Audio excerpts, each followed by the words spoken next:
មានចំនួន13ស្លាកអញ្ចឹងដើម្បីឲ្យពេញប៉ោះនឹងល្អគឺយើងទុកចន្លោះពី10ស្លាកទៅ15ស្លាកអញ្ចឹង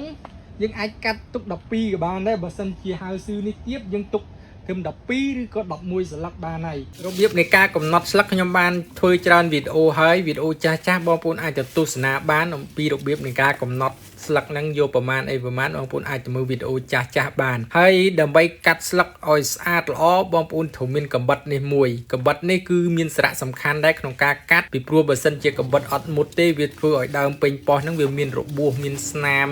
វាអាចនឹងធ្វើឲ្យលបកសម្បកអីអញ្ចឹងណាបងប្អូនអញ្ចឹងវាធ្វើឲ្យពេញប៉ោះហ្នឹងវារលួយដើមលែងមុខកបិតហ្នឹងបងប្អូនហើយការកាត់ស្លឹកមុននឹងកាត់ស្លឹកគឺយើងត្រូវទម្លាក់ដើមឲ្យស្មើបែបនេះបងប្អូនគឺយើងត្រូវទម្លាក់ដើមវាអញ្ចឹងហើយបានពេញប៉ោះហ្នឹងវាមានប្រវែងវែងហើយការទម្លាក់ដើមនេះគឺយើងត្រូវការឲ្យស្មើគ្នាទាំងអស់ដើម្បីឲ្យយើងកាត់ស្លឹកទៅវាកំណត់បានថា12ស្លឹក13ស្លឹកដូចគ្នាអញ្ចឹងទៅបងប្អូនអញ្ចឹងយើងកំណត់ពីខាងលើទេដំបូងនោះកំណត់ឲ្យស្មើគ្នាហើយបានយើងកាត់ខាងក្រោមឲ្យស្មើគ្នាដែរពេលវាលូតលាស់គឺវាខ្ពស់ទាប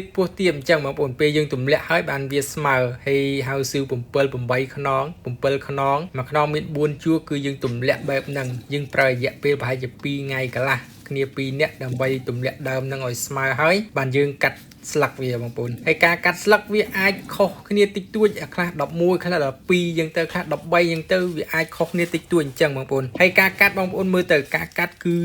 ស្នាមមុខកបិតគឺដាច់មិត្តមួយកបិតគឺត្រូវតែដាច់អញ្ចឹងហ្មងដើម្បីអីដើម្បីកុំឲ្យពេលយើងកាត់អត់មុតទៅវាធ្វើឲ្យលបក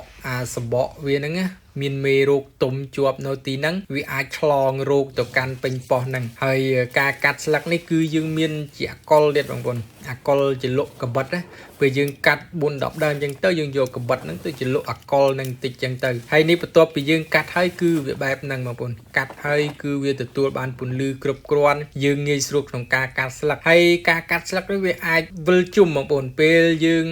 កាត់ស្លឹកហើយគឺយើងបេះផ្លែហើយយើងទម្លាក់ដើមរុំដើមដូចដែលបងប្អូនឃើញមុនអញ្ចឹងទម្លាក់ដើមបែបហ្នឹងហើយគឺយើងចាប់ដើមកាត់ស្លឹកទៀតហើយកាត់ស្លឹកហើយគឺយើងបេះផ្លែទៀតហើយគឺការងារ2នាក់គឺវិលជុំតែម្ដងបងប្អូនការងារនៅក្នុងប្រទេសកូរ៉េនេះហៅស៊ឺ7ខ្នងនេះធ្វើគ្នា2នាក់គឺការងារវិលជុំបែបហ្នឹងហើយដើមចេះតែលូតទៅលើទៅចេះតែចេញផ្កាចេញ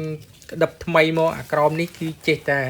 កាត់អញ្ចឹងទៅកាត់ផ្លែប្រមូលផលអញ្ចឹងទៅបងប្អូនហើយបើបងប្អូនគាំទ្រការផលិតវីដេអូតាក់ទងជាមួយនឹងចំណេះដឹងកសិកម្មបែបនេះបងប្អូនជួយ share វីដេអូម្នាក់មួយផងដើម្បីឲ្យបងប្អូនដទៃបានទស្សនាផងពីព្រោះប្រទេសយើងគឺត្រូវការខ្លាំងណាស់តាក់ទងជាមួយនឹងចំណេះដឹងកសិកម្មបែបនេះដើម្បីអភិវឌ្ឍប្រទេសយើងអញ្ចឹងណាបងប្អូនហើយអរគុណជំរាបលាបងប្អូន3ផ្លែនេះ1គីឡូនេះ